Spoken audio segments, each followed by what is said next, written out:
भूतिया क्लासरूम।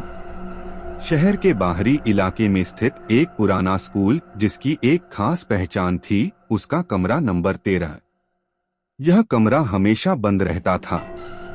कहते थे कि जो भी वहां गया वापस नहीं लौटा। इस कमरे की कहानी कई साल पुरानी थी। 25 साल पहले एक अध्यापिका मिस शीला इस कमरे में पढ़ाया करती थीं। वह हमेशा अजीब व्यवहार करती थीं। एक रात स्कूल में आग लगी और मिस शीला के साथ कुछ बच्चे इस कमरे में फंस गए। आग में सभी की मौत हो गई, लेकिन मिस शीला की चीखें उस रात हर कोने में गूंजी थीं। तब से कहते हैं उनकी आत्मा वहीं कैद हो गई। सालों बाद कुछ छात्र, जिन्हें भूतों की कहानियों पर विश्वास नहीं था, हिम्मत जुटाकर रात को उस कमरे में जाने का फैसला करते हैं। वह रात अमावस्या की थी। पूरा स्कूल सुनसान और डरावना लग रहा था।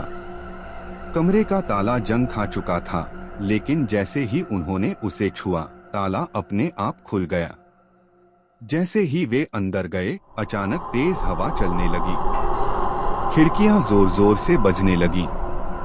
कमरे में फैली धूल अजीब शक्लें बनाती हुई उड़ने लगी।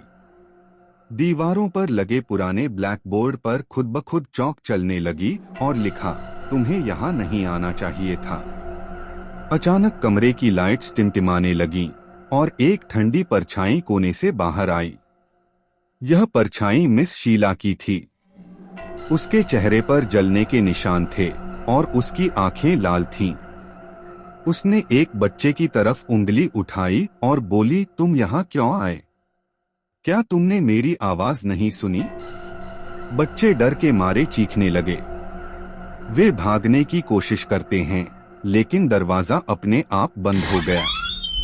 तभी कमरे की हर मेज पर खून की बूंदें टपकने लगी। दीवारों पर जलते हुए हाथों के निशान दिखने लगे।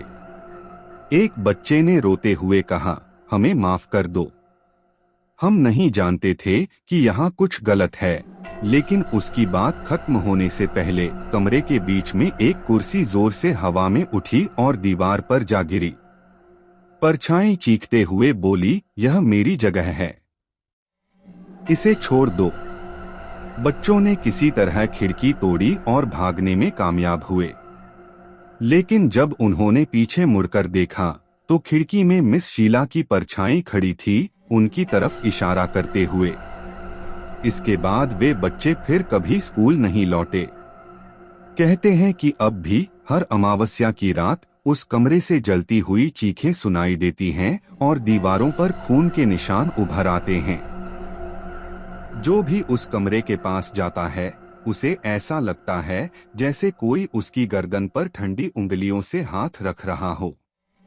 कमरा नंबर 13 आज भी बंद है, लेकिन कुछ लोग कहते हैं कि अंदर से कभी कभी कोई गुनगुनाता हुआ सुने देता है, जैसे कोई क्लास ले रहा हो। अगर आपको ये कहानी पसंद आई हो तो इसे लाइक, शेयर और सब्सक्राइब जरूर करें। ऐसी ही डरावनी कहानियों के लिए हमारे साथ जुड़े रहें। धन्यवाद।